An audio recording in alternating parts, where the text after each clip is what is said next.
mesti ke kanan ya, nggak mesti ke kanan, nggak mesti ke atas gitu.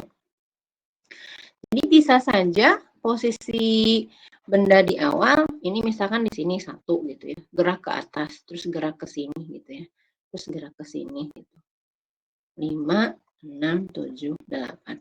Jadi posisi benda ini tergantung pada waktunya, dia ada di mana ya. Jadi kalau misalkan saya nyatakan pergerakannya seperti ini, dia awalnya ke sana gitu ya, pindah ke sini, pindah ke sana, ke sana, sana, sana, baru ke sini. Ya. Nah, kumpulan titik-titik ini kan titik-titik nih. Nah, bersesuaian dengan T, jadi kumpulan pasangan berurutan X, Y, T-nya pada umumnya membentuk lengkungan. Ya, Anda lihat ini. Jadi membentuk lengkungan. Jika fungsi Xt dan Yt-nya kontinu. Kalau ini nggak kelihatan lengkungan. Misalkan kalau mau simpelnya, ini kan saya terlalu masa gitu ya kalau orang bilang tuh. Jadi misalkan inilah yang agak anggun lah sedikit gitu ya, ini ke sini. Saya katakanlah kita gerak ke kanan aja. Kemudian ini kan kalau pergerakannya anggun gitu ya, ini ke kanan aja. Nah, tapi kita senantiasa bisa membentuk lengkungan sesuai dengan urutannya gitu ya. Ini ke sini gitu. Sini, ini ke sini ya. Kelihatan nanti dia membentuk sebuah lengkungan. Jadi kumpulan titik-titik ini membentuk lengkungan. Baik gambar pertama maupun gambar yang kedua. Ya, Anda lihat dia membentuk lengkungan. Bu, apakah lengkungan itu bukankah harusnya senantiasa mulus gitu ya? Seperti kurva eksponensial gitu. Enggak juga ya. Jadi ini juga membentuk sebuah lengkungan. Jadi Anda ketika mendengar kata lengkungan tuh enggak mesti mulus gitu ya. Nah, definisi formalnya diberikan di sini ya. Misalkan saya punya interval tutup AB pada himpunan bilangan real. Jadi Anda punya aturan pengaitan fungsi ya, aturan pengaitan atau fungsi dari interval tutup ini ke R3 dengan di mana itu ya, di mana F-nya ini ada 3 komponen yaitu F1, F2 dan F3. Nah, Ft ini disebut lengkungan di ruang di R3 jika ketiga aturan pengaitan ini masing-masing merupakan fungsi bernilai real. Yaitu untuk setiap T yang ada di sini gitu ya, hanya ada satu dan hanya ada satu nilai Fit. Ya. Jadi agar dia fungsi jadi satu-satu gitu ya, hanya ada satu dan hanya ada satu nilai Fit. Nah, fungsi Fi tadi dinamakan sebagai fungsi komponen. Ini khusus di R3 ya. Jadi kita punya dari sebuah interval bilangan real, kita petakan ke R3. Aturan fungsi F-nya itu ada 3 komponen karena dipetakan ke R3, F1, F2, F3. Nah, Ft ini yang merupakan kumpulan dari fungsi-fungsi komponennya ini disebut lengkungan di ruang hanya jika ketiga aturannya masing-masing merupakan fungsi bernilai real. Gitu ya. Kita lihat.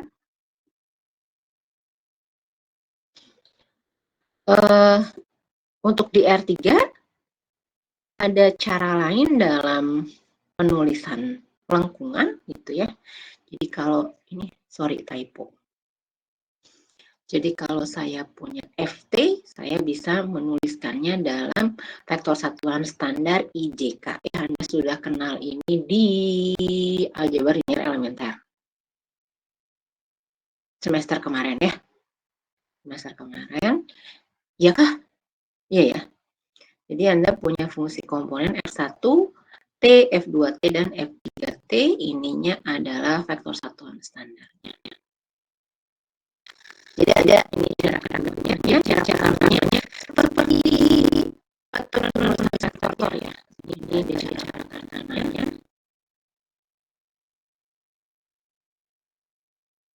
Ini cara kerjanya. Ini cara kerjanya. Ya.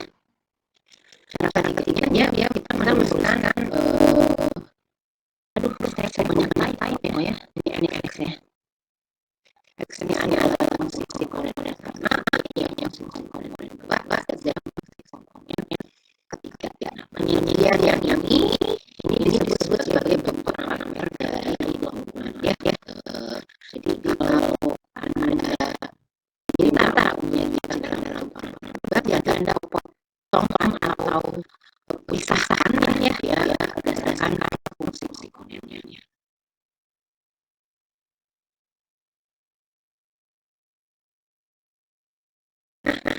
Sekarang kita bicara dari definisi ya.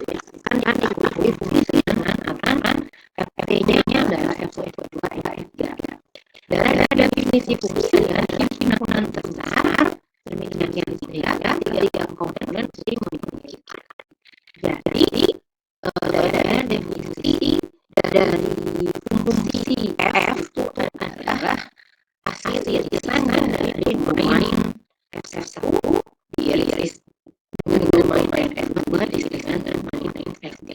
Ini saya kira masuk akal ya ini karena fungsi F tersebut terdiri dari tiga fungsi komponen, maka dari definisi dari fungsi F itu merupakan irisan dari definisi tiga fungsi komponen yang kita punya.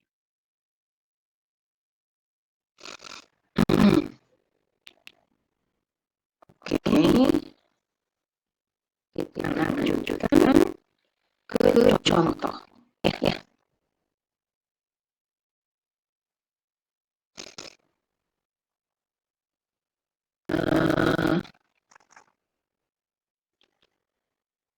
Contoh satu, selidiki bentuk kelemahan yang didefinisikan sebagai A ini ya. A itu jadi ada dua fungsi komponen, ini F1, ini F2 ya. Jadi tentunya fungsinya adalah cos dan dua fungsi. Kalau ditanyakan ini berarti dia ditanyakan titik-titik yang memenuhi fungsi ini membentuk apa gitu ya. Apakah membentuk ikan gitu, membentuk tadi gitu ya, dan dia dimintakan untuk mencari tahu, menyelidiki fungsi ini efek yang terdiri dari cos dan sin ini membentuk apa ya.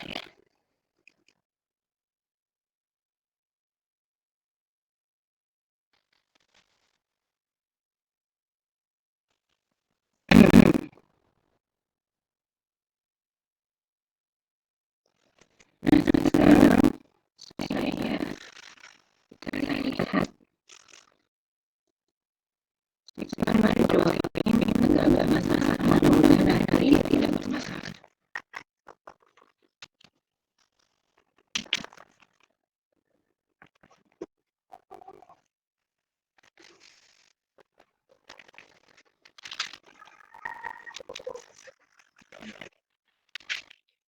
Kelihatannya pengen enggak?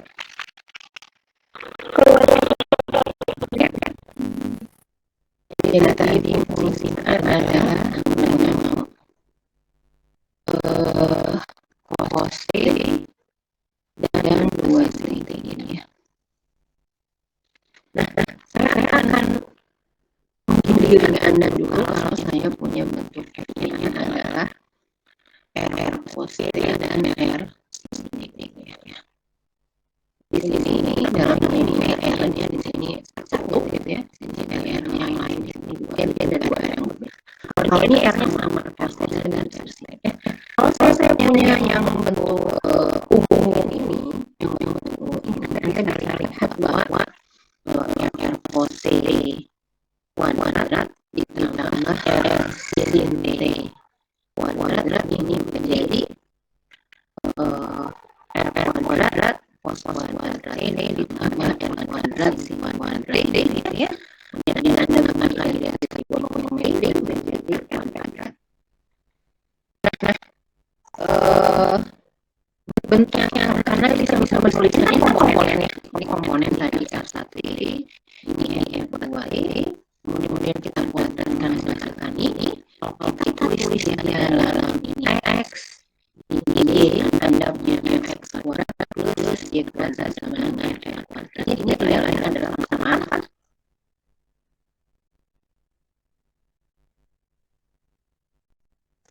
Yang saya kasih merah persamaan ya, ini adalah persamaan lingkaran. Jadi kalau yang ini kita selidiki hukumannya berbentuk lingkaran. Sekarang kita gunakan analogi yang sama yang kita gunakan tadi.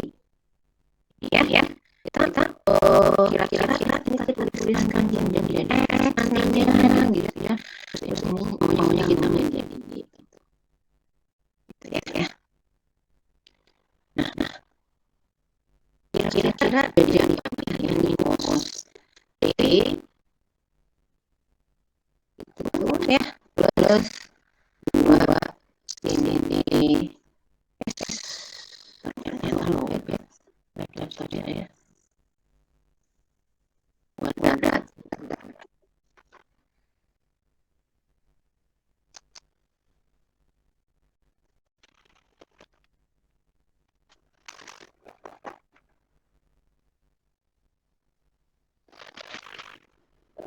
Nah, ya. Tapi kan kalau kita menuliskan sama dengan yang ungu, Anda punyanya jadi apa ya? Sin kuadrat gitu. Tidak sama dengan satu identitas yang ini, karena ada empatnya ini, ya kan? Ya kan? Supaya empatnya ini jadi satu, sehingga kita membentuk bisa menggunakan identitas fungsi trigonometri. Berarti kita perlu membagi susu yang kedua ini dengan 4. Ya, ini enggak dibagi. Ya, ini dibagi 1, ini dibagi 4. Itu dengan menggunakan identitas trigonometri ini sama dengan 1. Ini sama dengan 1. Ya. Nah, kita kembalikan ke bentuk X-Y. Anda punya X kuadrat per 1 ditambah Y kuadrat per 4 sama dengan 1. Ini persamaan apa?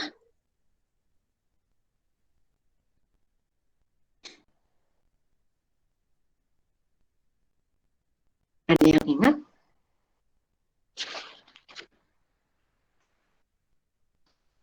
Persamaan apa itu? Kalau yang ini gampang, lingkaran nih ya. Nah, ini persamaan apa yang ini nih? Yang kita dapat di nomor A.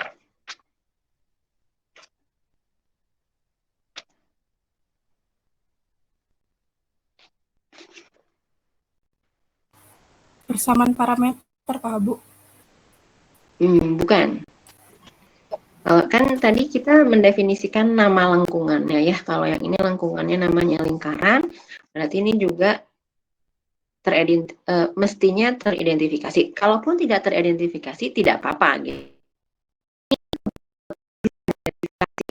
Bentuknya irisan kerucut juga.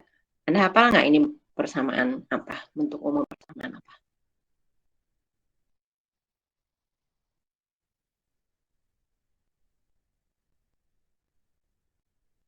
Elips kah Ibu? Elips ya. Elips. Ya. Ya, ini elips bisa diidentifikasi ya. Nah, beberapa soal bisa kita, terutama yang ada kosinus dan sinusnya, kita bisa giring ke yang seperti ini ya. Tapi ada soal-soal seperti yang nomor B ini. Nah, yang nomor B ini, kalau kita giring ke yang tadi, tidak selesai masalahnya ya. Tidak. Nah, yang B ini lebih mudah sebetulnya. Yang B ini lebih mudah, jadikan Anda punya FT-nya itu T, eksponen T, Anda kembalikan lagi, atau ingat kembali bahwa ini Y, ini X, ini Y gitu ya. Anda lihat X-nya adalah T, kemudian Y-nya adalah eksponen T gitu ya. Jadi sebetulnya kita bisa melihat hubungan antara dua ini menjadi Y sama dengan eksponen X. Gini. Ya, ini lebih sederhana soal yang B. Ya, kalau yang ini kan kita nggak bisa lihat hubungan langsung antara X dan Y, kecuali kita membentuknya dan mengambil atau memanfaatkan identitas fungsi trigonometri ya. Nah, kalau yang ini lebih mudah Anda lihat X-nya T gitu ya, Y-nya adalah eksponen T, saya bisa mengambil hubungan antara Y dan X seperti ini. Ya, jadi diperoleh, yang B itu bentuk lengkungannya adalah fungsi eksponen. Gitu ya. Nah, jadi dari dua soal, Anda bisa lihat bahwa ada yang mudah untuk diidentifikasi seperti soal B, ada yang memerlukan trik sedikit seperti soal A. Oke, sampai di soal 1, ada yang ingin ditanyakan?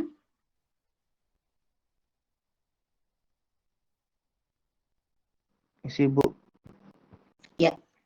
mau nanya di bagian soal A tadi. Oh, A. Ini. Kenapa cuman cos 1 dibagi 1? Kenapa nggak ikut dibagi 4 juga, Bu? Oke. Tujuan kita tadi adalah kita ingin memanfaatkan identitas trigonometri yang ini. Ya. Nah, seperti yang ini pun, saya memanfaatkan identitas trigonometri cos kuadrat T plus sin kuadrat T sama dengan 1. Nah, misalkan tadi saya bagi juga si cos kuadrat T tadi dengan 4, kemudian ini sin kuadrat T saya bagi 4, ini enggak jadi 1. Ya, ini jadinya cos kuadrat T plus sin kuadrat T, sorry, ini jadi 4. Ini enggak sama dengan 1. Ya, jadi saya tetap tidak bisa memanfaatkan identitas trigonometri yang ini. Ya Mas ya, jadi kalau Anda punya fungsi dalam bentuk parameter yang berkaitan dengan trigonometri cos dan sin, Anda giringnya itu ke identitas ini. Cos kuadrat T plus sin kuadrat T sama dengan 1. Tadi kita kan nemunya adalah cos kuadrat T plus 4 sin kuadrat T kan ya. Nah, ada 4-nya ini kesandung. Nah, supaya 4-nya ini jadi 1, kan kita membaginya dengan 4. Yang ini udah oke, ini udah 1. Jadi nggak usah dibagi 4. Gitu. Cukup jelas? Cukup, Bu. Makasih, Bu. Ya.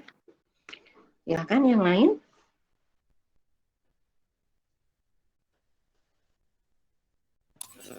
Ibu, Ya. ini berarti kalau misalnya dia fungsinya itu berhubungan sama cos dan sin, berarti goals-nya itu memang kita giring ke bentuk identitas yang cos kuadrat T plus sin kuadrat T sama dengan 1 itu Kak Ibu? Iya, salah satu triknya. Salah satu triknya ya. Walaupun nanti kalau misalkan Anda ketemu soal yang lebih kaya lagi, itu tidak semua bisa kita giring ke situ. Tapi untuk beberapa soal yang sering frequent muncul, itu bisa digiring ke sini. Gitu. Iya, baik Ibu. Makasih Ya. Ibu. Ya.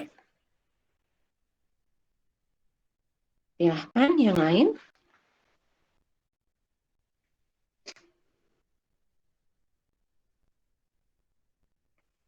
Cukup jelas ya. Jadi tadi saya memberikan 2 contoh. Yang contoh A tadi memerlukan agak sedikit trik gitu ya. Yang contoh B itu lugu. Ya, lugu. Anda tahu lugu nggak sih? Lugu ya. Biasanya kalau anak zaman sekarang tuh bahasanya beda gitu ya. Lugu itu polos gitu ya. Oh, ya lurus-lurus aja gitu ya. Yang nomor B ini lugu, jadi yang X-nya itu T gitu ya. Kemudian yang Y-nya kan eksponen T. Udah, kita hubungkan saja antara X dan Y-nya sebagai Y sama dengan eksponen X. Ya. Udah kebayang lah ya, itu mah udah nggak terlalu apa sih namanya, memerlukan trik-trik seperti contoh A.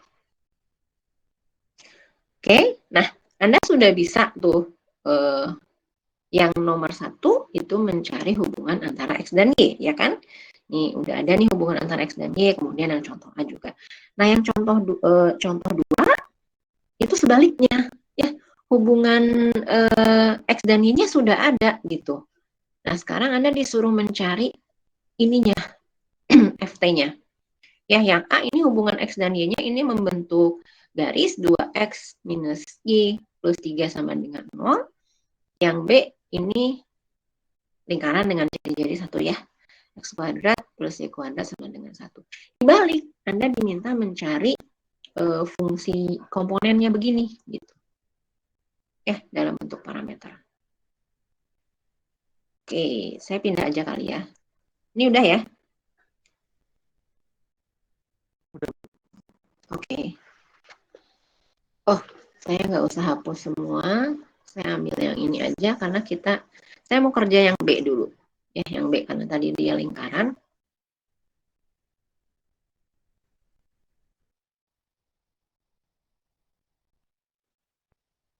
Jadi himpunan X-nya dinyatakan sebagai X kuadrat, Y kuadrat sama dengan 1. Ya, ini udah cocok nih. Ya kan? Udah cocok. X kuadrat plus Y kuadrat sama dengan 1 merupakan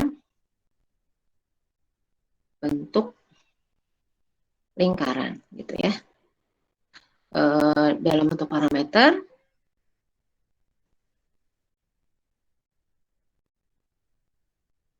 dapat dituliskan sebagai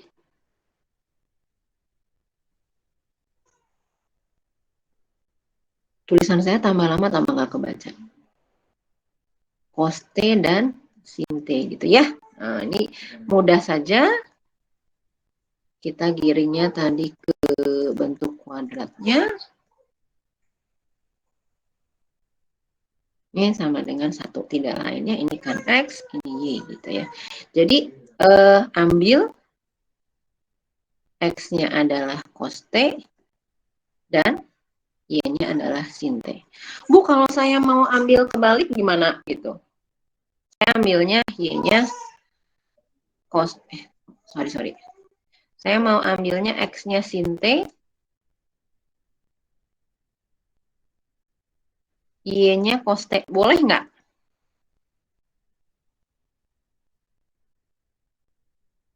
Boleh nggak? Boleh, Bu. Boleh ya? Boleh. Jadi, Anda lihat pada soal yang B ini, ternyata jawaban dalam bentuk parameter, ini kalau dinyatakan dalam bentuk parameter, FT-nya itu cos T sin T. Yang kedua, ini sin T cos T ya. Ini ternyata tidak tunggal. Ya, pernyataan dalam bentuk parameternya tidak tunggal. Jadi jawaban Anda dengan teman Anda bisa saja berbeda. Gitu. Ini untuk yang B.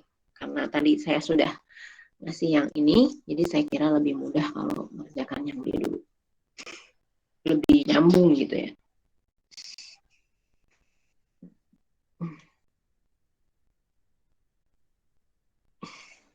Oke.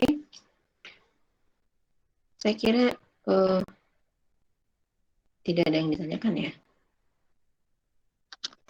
Untuk soal yang B, karena udah ada contekannya tadi ya.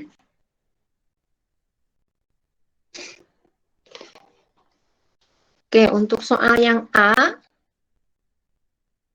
saya hapus ini kah atau saya ganti di slide? Bisa nggak sih saya main di slide? Nggak bisa penuh. Jadi ini harus saya hapus ya. Silahkan. Maksudnya kalau perlu. Udah ya, saya ganti ya. Udah? Sudah, Ibu. Ya.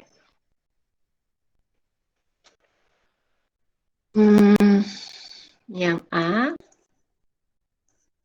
tadi himpunannya itu garis ya.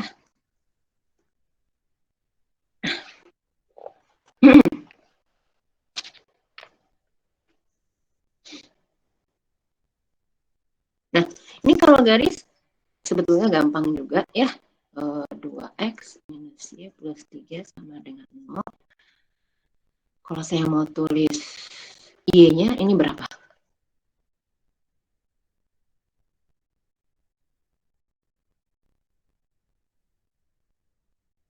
Y-nya sama dengan? 2x plus 3. Iya, 2x plus 3 gitu ya. Jadi ini udah hubungan lebih clear antara Y dengan X gitu. Anda ambil saja, kan gitu ya, Anda ambil saja X-nya T gitu, sehingga Y-nya sama dengan 2T plus 3. Udah ya, jadi F1-nya adalah T, F2-nya adalah 2T plus 3. Jadi fungsi dalam bentuk parameternya itu T dan 2T plus 3. Ini. Apakah ada cara lain? Tentu ada ya. Tentu ada. Ini 2X min Y plus 3 sama dengan 0. Anda bisa tulis ini X-nya berapa? Setengah 3 plus Y ya. Salah, Y min 3.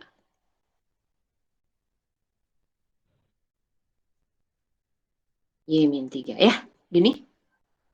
Anda bisa juga ambil Y-nya yang T, kemudian sehingga X-nya adalah setengah T min 3. Jadi fungsi parameternya T min 3, F2T-nya T. Jadi ini setengah. Soal A juga menghasilkan bentuk parameter yang tidak tunggal. Oke, silakan. Ada yang ingin ditanyakan untuk soal nomor 2? Ya. Suaranya putus-putus. Di saya nggak kedengeran. Siapa tadi yang bertanya? Bisa lewat kolom chat kalau suaranya nggak masuk ya. Siapa ya? Suaranya nggak masuk nih saya. Bisa lewat kolom chat ya.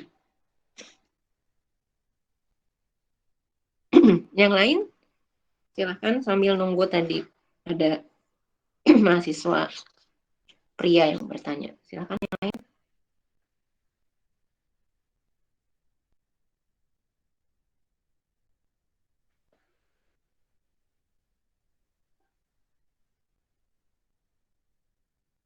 Boleh yang nanya tadi raise hand aja. Jadi saya bisa panggil.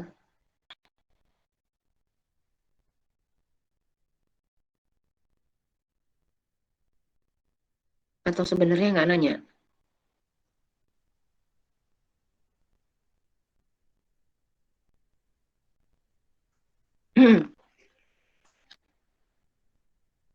Halo?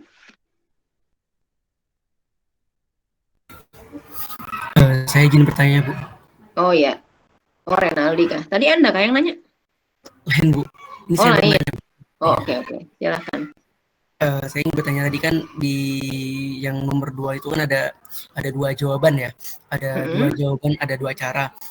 Untuk pengerjaannya nanti itu kira-kira kita harus mengerjakan yang dua-duanya atau bisa milih salah satu itu, Bu? Satu aja. Oh, baik. Satu aja. Ya. Saya hanya ingin menunjukkan bahwa dalam bentuk parameter itu tidak tunggal ya. Jadi Anda jangan mesti begitu gitu jawabannya. Enggak juga gitu ya. Kalau dulu zaman saya ya, guru-guru matematika zaman saya tuh pokoknya kalau beliau ngajarin begini harus begini gitu. Saya ngerjain dengan cara lain tuh salah gitu ya, walaupun secara logika matematikanya benar. Nah, karena kan mau jadi mathematician nih, jadi saya mau menunjukkan bahwa sebetulnya kalau secara logika matematika itu jawaban Anda benar, ya tidak harus tunggal gitu. Dan ini dua contoh ini merupakan contoh yang real bahwa jawaban dari sebuah persoalan matematis itu tidak tunggal. Ya. Gitu, Renaldi. Terima kasih banyak, Bu. Ya. Sambil menunggu yang tadi, yang saya nggak tahu nanya apa enggak gitu ya. Katakanlah dia nanya dan masih ngetik gitu. Kita lanjut ke soal nomor 3, kalau tidak ada yang pertanyaan lain.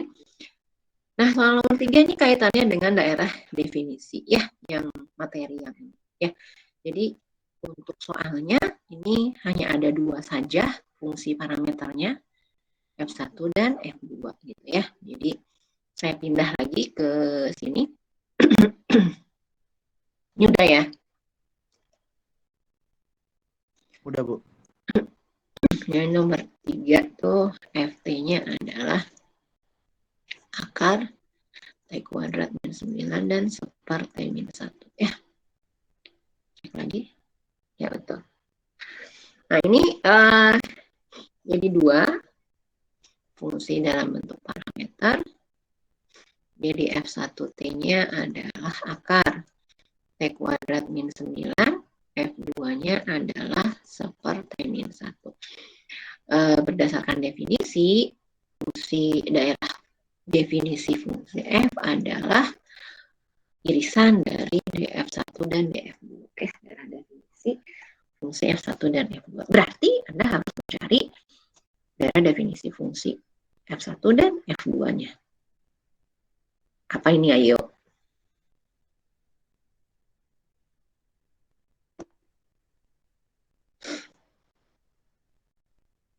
df1 nilai-nilai T yang memenuhi adalah boleh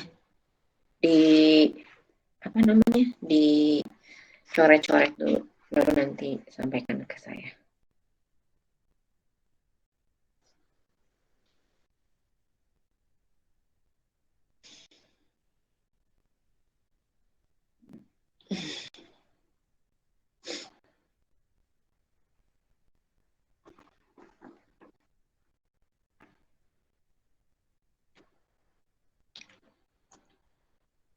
Udah?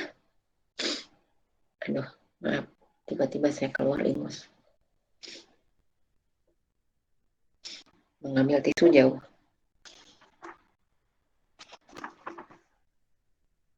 Yuk, F1 domainnya apa? Dia terdefinisi di mana?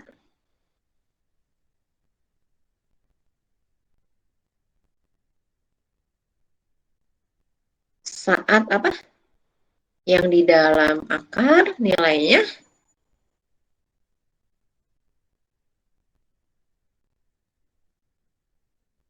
krik. Ayo, yang di dalam akar nilainya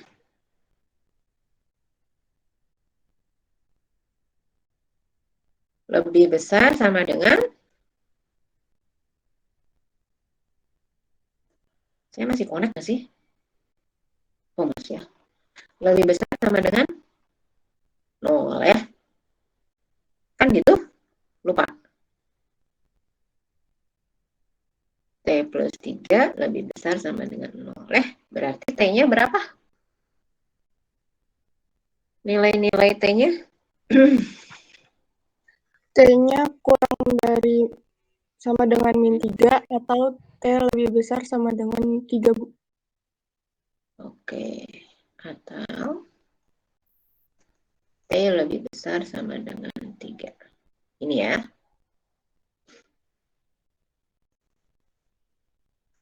T-nya apa? Lebih besar dari 0 ya. T-nya, ntar dulu. Ya, betul ya. T-nya lebih besar dari 0. Atau nggak saya tulis juga nggak apa-apa sih. Karena Anda tahu T itu waktu ya, nggak mungkin negatif. Oke. Jadi ini df1, ya, df1, T-nya adalah kurang dari min 3 atau T-nya lebih dari 3.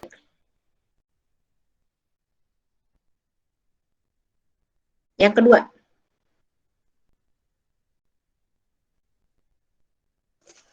F2T terdefinisi saat apa?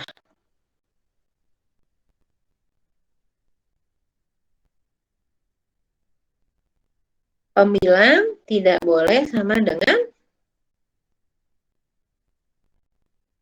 Tidak boleh sama dengan 1. Iya. Tidak boleh sama dengan 0 dulu ya. kan T min 1. Jadi T-nya tidak boleh sama dengan 1. Udah gitu aja ya. Jadi DF2 itu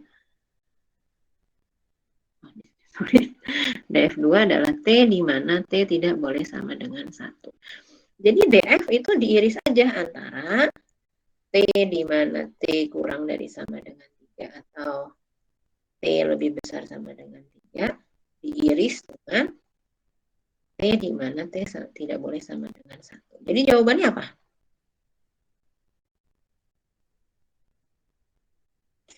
Ini tinggal di-expel, dikeluarin aja gitu ya. Jadi jawabannya T adalah nilai-nilai T. Udah gini aja. Di-expel. T sama dengan 1-nya di-expel, dikeluarin. Oke, sampai sini ada yang ditanyakan?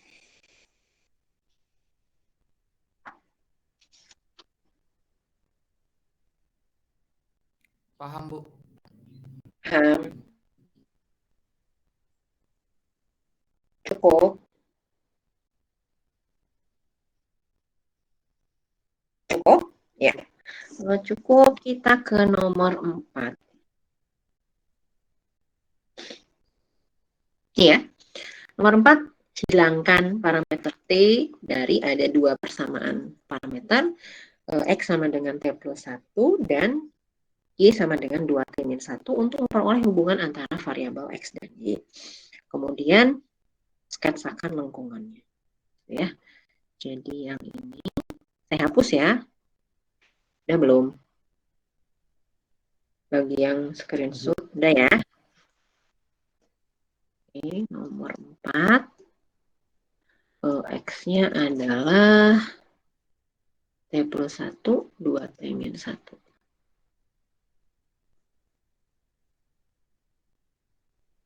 Ini ya. Ini gampang kalau Anda diminta hilangkan parameter. Ini ambil dari salah satu gini. Ini Anda punya Anda punya T-nya adalah X min 1 ya. Nah, ini substitusikan. Ditusikan ke Y sama dengan 2T min 1. Aduh, gampang banget ini mah. Ya, min 1 gini, jadi 2X min 3 ya. Gini, udah. Selesai. Y sama dengan 2X min 3. Bentuknya adalah berbentuk garis lurus. Anda mau gambar juga gampang. Ya. Itu soalnya gampang. Sebetulnya ada soal yang susah kalau mau Anda kerjain ya. Saya kasih ya, nanti Anda latihan ya. Ini yang B nggak terlalu susah. Nanti Anda coba. Ini. Kayaknya emang nggak ada yang susah sih ya. Tapi Anda kudu nyoba sih, biar tahu. Kemudian yang ini. Kalau Anda ketemu begini, Anda giringnya kemana sudah tahu ya. Nah, ini Anda coba latihan.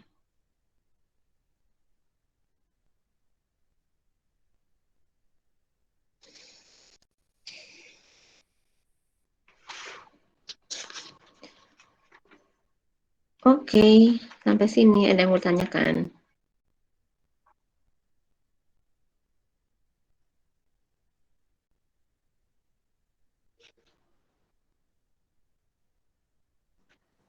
Isi, Bu.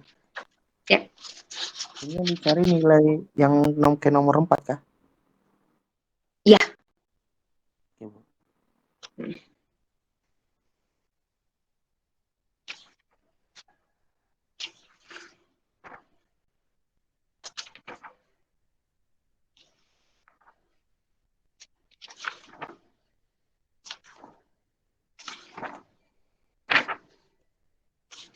Cukup? Udah, Bu. Cukup. Ya, cukup ya.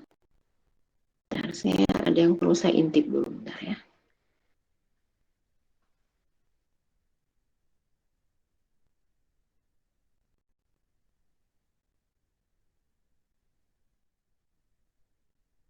Oke, untuk pertemuan pertama memang sedikit materinya ya, cuman sampai sini aja. Untuk pertemuan selanjutnya yang agak banyak sebetulnya, sampai pertemuan 7 ya nanti.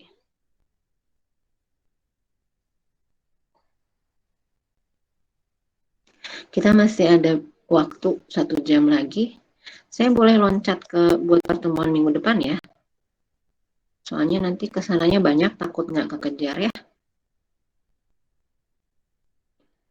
Bentar, saya buka dulu anunya, slide-nya.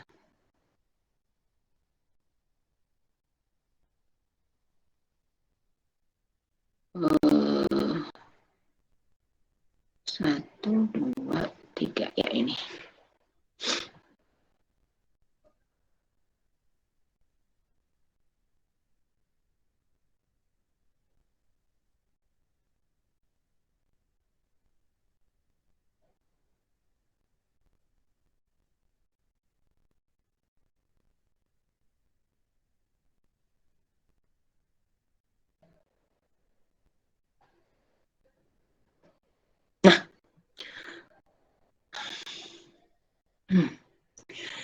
Jadi untuk pertemuan kedua mestinya dimulai dari sini ya, limit fungsi bernilai vektor. Jadi yang fungsi dalam bentuk parameter yang tadi, yang f tadi, yang ada 2 tadi, ini kan dia ada 2 fungsi ya.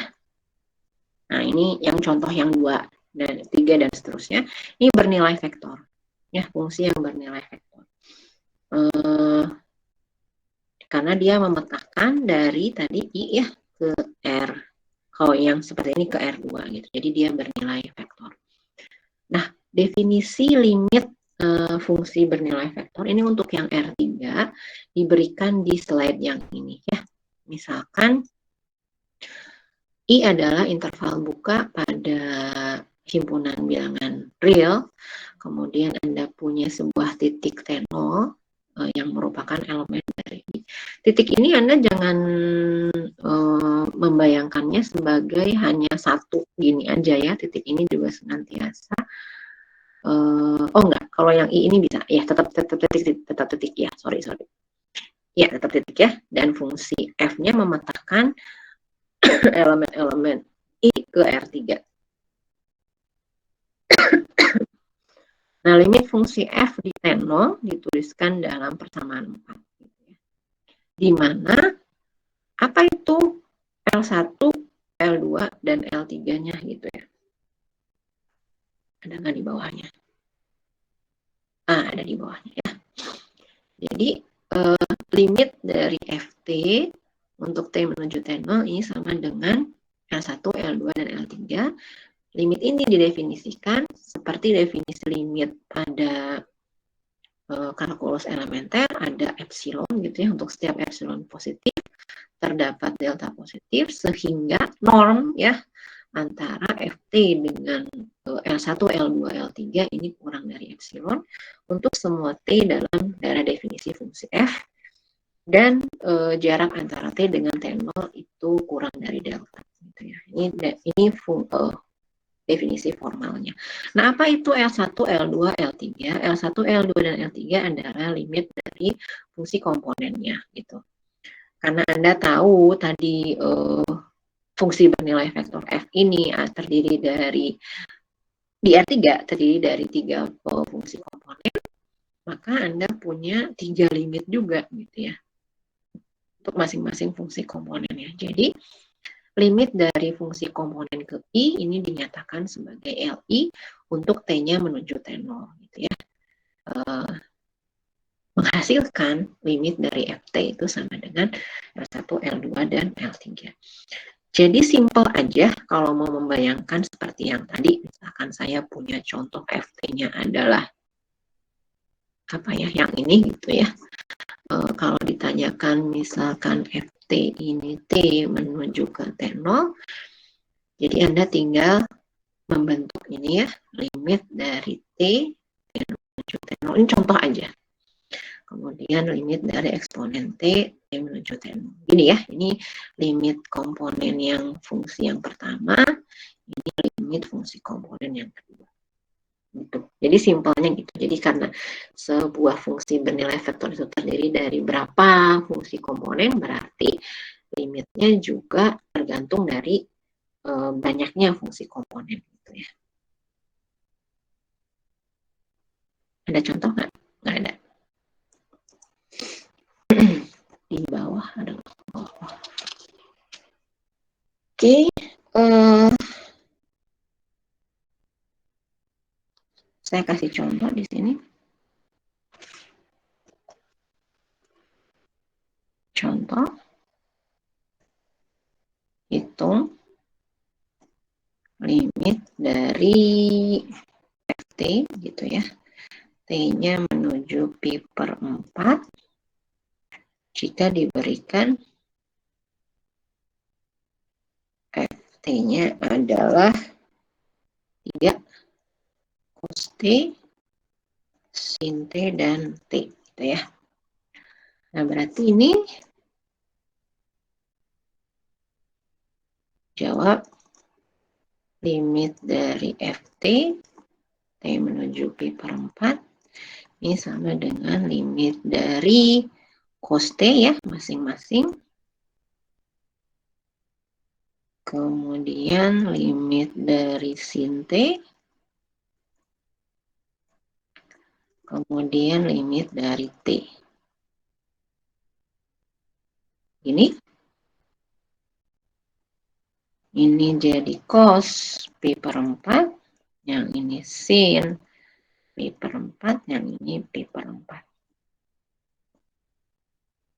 Yaitu setengah akar 2 ya. Setengah akar 2 dan pi per 4. Ya, ini cara pertama untuk menuliskan hasilnya. Ada cara lain juga dalam bentuk vektor standar tadi ya. I ditambah setengah akar 2J ditambah pi per 4K. Bu, saya boleh pakai yang 2 ini boleh, mau pakai yang ini juga boleh, benar.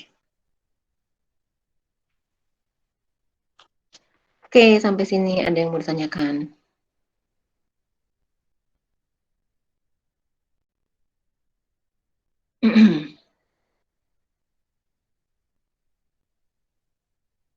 Cukup jelas ya. Jadi kalau limit fungsi bernilai vektor, Anda cukup hitung limit fungsi-fungsi komponennya. Oke, kalau cukup, saya ke kekontinuan ya. Jadi seperti waktu di kalkulus elementer, urutannya adalah limit, kekontinuan, habis itu udah turun gitu ya. Jadi kita ngikutin pola itu ya. Ini limitnya udah, sekarang kekontinuan. Nah, kalau di fungsi bernilai real, Anda punya 3 syarat untuk dikatakan sebagai suatu fungsi itu sebagai fungsi yang kontinu. Nah, untuk fungsi bernilai vektor, kita punya ini ya, fungsi f dikatakan kontinu di titik T0 yang merupakan titik interior dari interval I jika limit dari Ft untuk T menuju T0 ini sama dengan Ft0. Gitu. Nah, jika T0-nya terletak di ujung interval, maka limit fungsinya cukup diambil sepihak aja. Jadi nggak usah limit kiri, limit kanan ya. Gitu.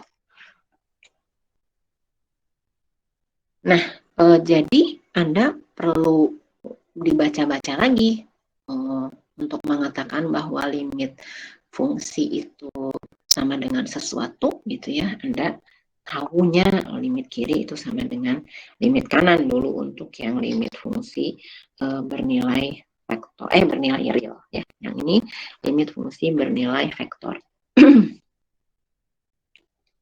Nah, berdasarkan teorema mengenai limit fungsi komponen, maka fungsi bernilai vektor ini akan kontinu jika dan hanya jika semua komponennya tadi kontinu. Gitu ya. Ini nggak saya tulis. Jadi apa tadi? Berdasarkan jelek banget ya. Saya ketik aja deh.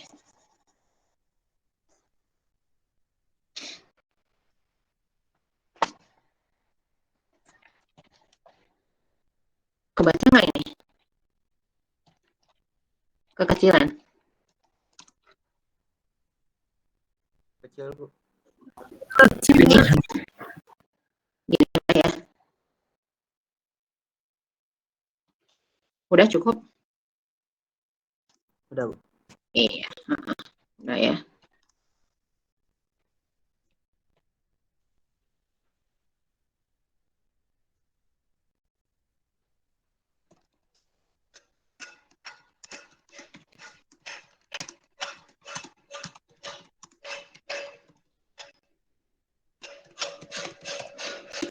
Jadi FIT kalau kita tulis ya, kalau kita tulis ini limit FIT T-nya menuju T0 ini sama dengan FIT0 gitu ya.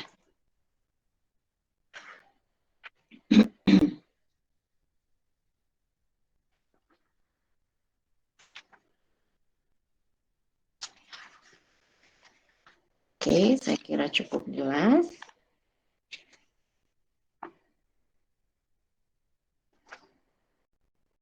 Nah, muara dari pembicaraan limit dan kekontinuan ini adalah yang ini ya, yang nanti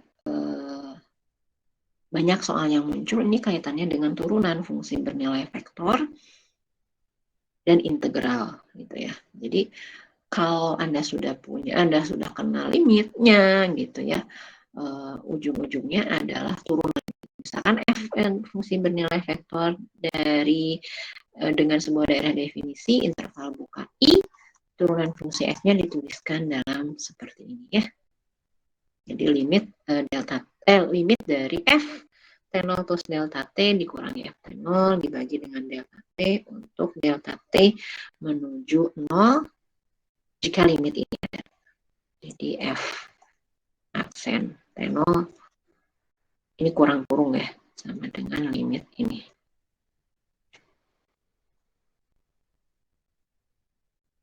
Ini definisi formalnya ya. Anda waktu di kalkulus elementer pernah diberikan bagaimana menghitung turunan fungsi dengan menggunakan definisi formal. Berarti definisi formal Anda diminta mencari turunan fungsi dengan menggunakan limit gitu. Nah, nyambung nih sampai sekarang nih, sampai ke sini nih. Kalau waktu di kalkulus elementer fungsinya bernilai real, di kalkulus berubah banyak fungsinya bernilai vektor. Nah, sama seperti yang tadi dengan berdasarkan teorema fungsi komponen, maka turunan dari f aksen T0 ini juga merupakan turunan dari turunan dari fungsi-fungsi komponennya ya. Jadi f aksen T0 ini kalau yang 3 ini f1 aksen T0, kemudian f2 aksen T0 dan f3 aksen T0 ya. Masing-masing fungsi komponen ini dicari dengan menggunakan limit yang ini tadi ya. Saya tuliskan di sini apa namanya? Rumus umumnya.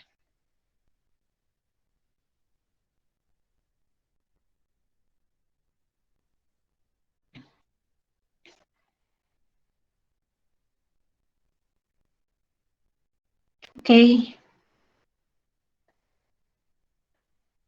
Gitu ya. Bu, kalau tidak diminta menggunakan definisi, apa saya boleh langsung menghitung turunannya berdasarkan pengetahuan saya di kalkulus elementer? Boleh, ya. Karena Anda sudah belajar kalkulus elementer, kemudian sudah dinyatakan lulus, jadi ya udah, tidak pakai definisi pun kalau saya tidak minta, boleh Anda menggunakan pengetahuan di turunan fungsi bernilai real. Contohnya, apa ini? Oh, ini garis singgung. Ini udah ya. Oh, contohnya yang ini deh. Yang ini ya. Jadi contohnya saya pakai yang ini.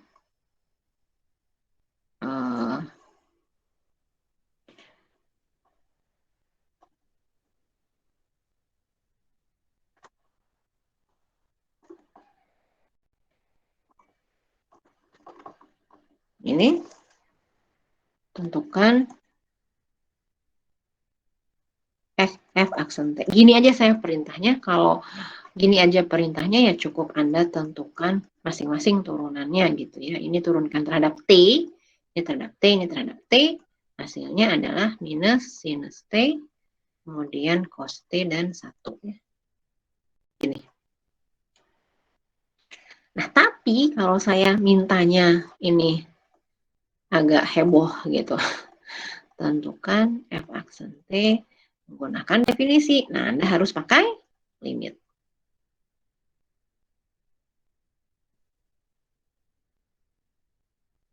Gunakan limit. Gitu ya. Oke, sampai sini ada yang mau ditanyakan.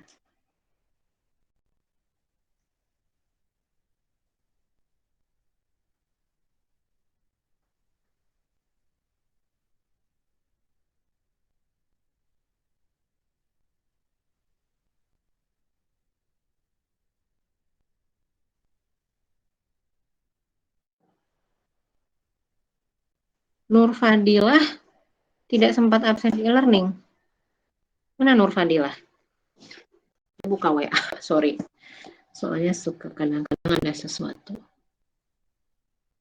Nur Fadilah monitor. Ya, Bu. Masih belum bisa? Belum bisa, Bu, karena kayaknya sudah ketutup tadi, Bu. Oke. Bentar ya, saya stop share dulu ya. Siapa yang belum sempat absen e-learning? Karena absen manualnya belum ada. Selain Nur Fadilah. Siapa? Nur Fadilah aja. Ini saya nggak akan manggil lagi loh ya. Ini cukup sekali aja loh ya. Saya buka e-learning dulu. Nur Fadilah aja. Oke, ntar saya buka dulu.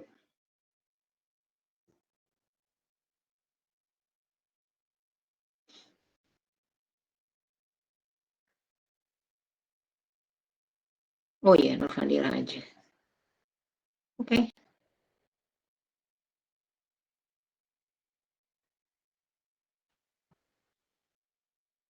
Silahkan ada yang ingin bertanya. Bertanya-tanya. Kita sambil ngisi monitoring dulu. Buka e-learningnya. Sekarang mana ya?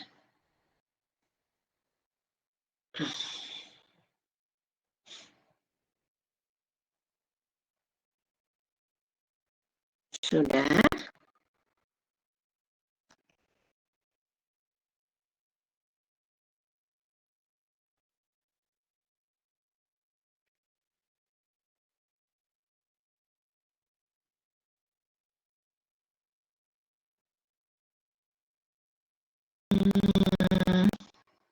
Jadi sampai mana sih? Turunan ya?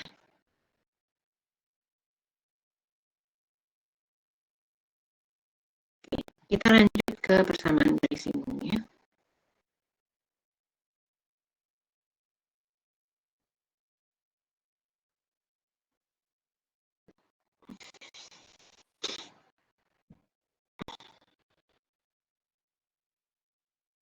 Kelihatan ya?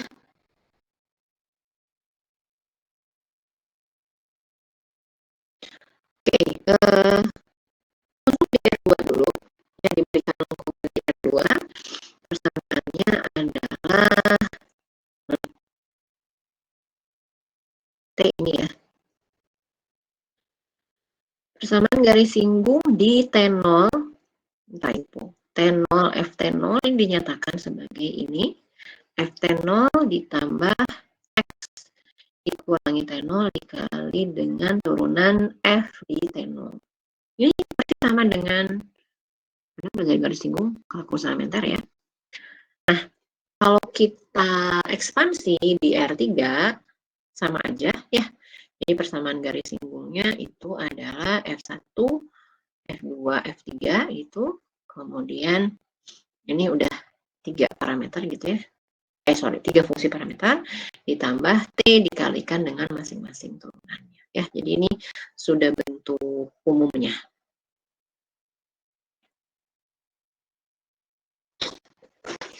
Saya ada soal nggak di bawahnya? Oh, ini langsung ke situ.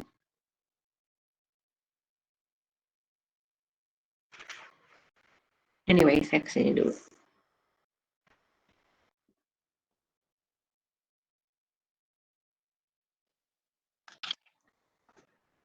Oke, jadi misalkan saya punya yang ini. Ini udah ya. Contoh yang garis singgung. Cari persamaan garis singgung pada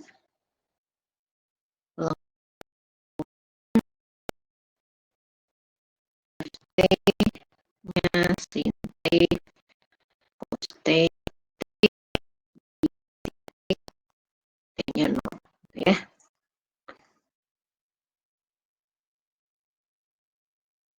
Pertama dicari apa?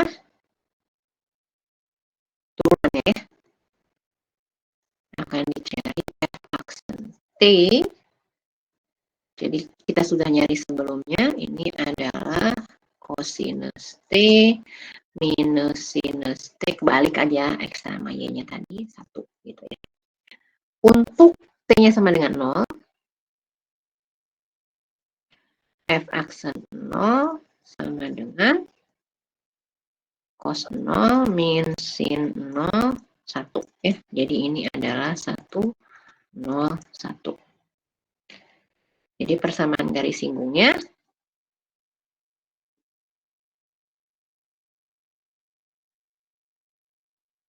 X tadi itu adalah F0 ya. Jadi F0 ditambah T F aksen 0. Jadi ini adalah sin 0 cos 0 0 ditambah T 101. Jadi ini sama dengan 010 ditambah T101. Begini sudah benar. Ya. Silahkan jika ada yang ingin bertanya. Aduh.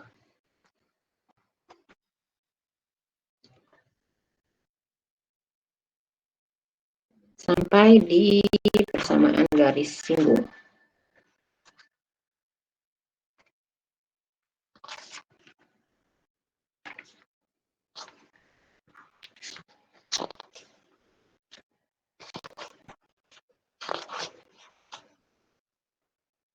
Cukup?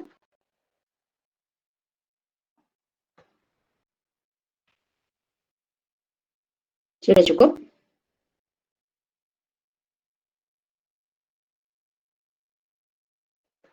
Cukup ya.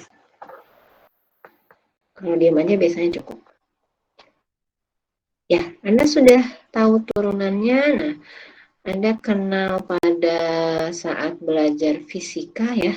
Ingat nggak sih Anda belajar fisika? Fisika dasar deh ya. Anda tahu kecepatan, Anda tahu percepatan, Anda tahu laju, itu kan di fisika ya. Nah, di sini pun keluar antara kecepatan, laju, percepatan. Nah, diketahuinya dia lintasan partikel. Jadi lintasan partikel ini tidak lain adalah fungsi bernilai vektor tadi dalam bentuk parameter. Ya, saya nggak punya slide-nya, tapi akan saya tulis di sini hubungan antara lintasan partikel dengan kecepatan dengan percepatan. Ya, jadi kecepatan tuh dulu sampai sekarang pun masih pakai V. Ini adalah velocity. Ini turunan pertama dari fungsi lintasan. Ini kemudian percepatan itu adalah acceleration A. Ini adalah turunan pertama dari kecepatan. Atau turunan kedua dari fungsi lintasan. Ya, ini tuh udah Anda kenal lah waktu fisika zaman dulu ya.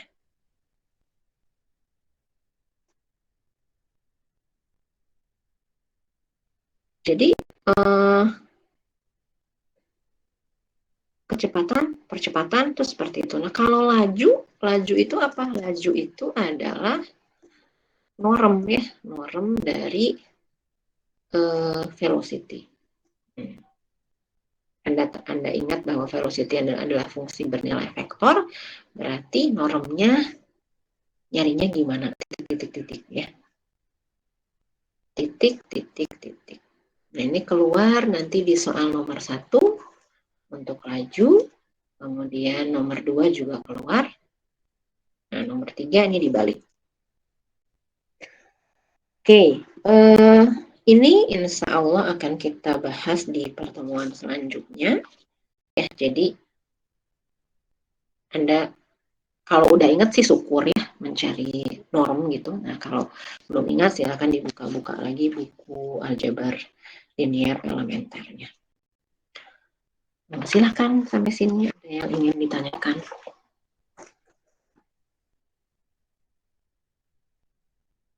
Ini ada latihan juga buat nanti. Kemudian ini untuk pertemuan pekan depan sampai turunan apa integral.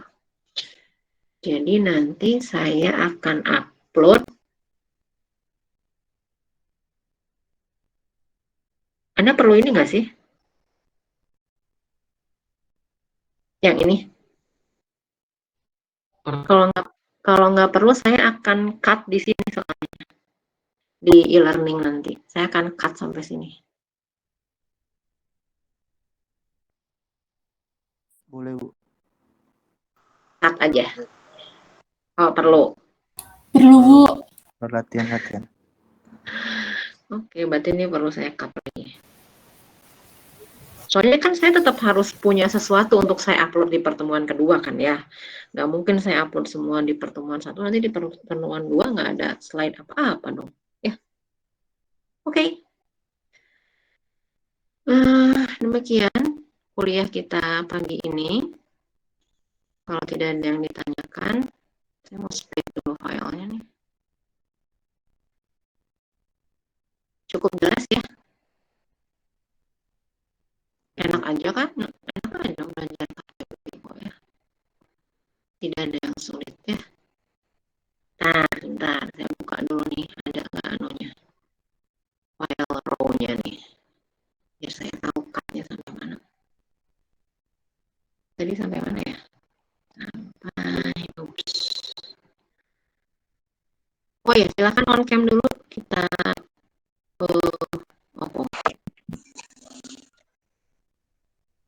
kita bukan screenshot namanya apa ya? Kalau Anda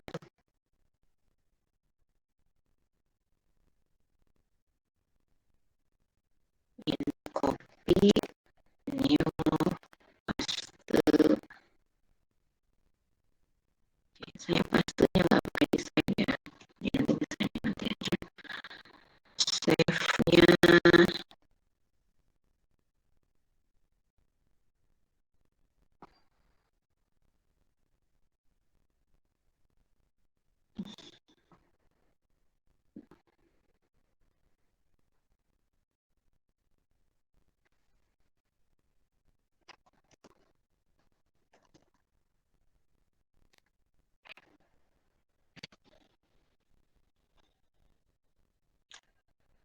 bukan PDF. Jadi lah ya, kok bukan PDF ya? Oh, PPT aja ya. Udah belum? Udah.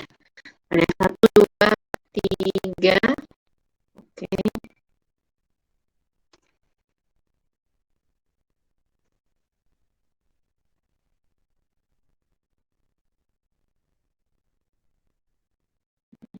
KPD. Tanggal berapa nih? 7/01. Oke, terima kasih atas perhatiannya. Selamat pagi. Tetap jaga kesehatan. Assalamualaikum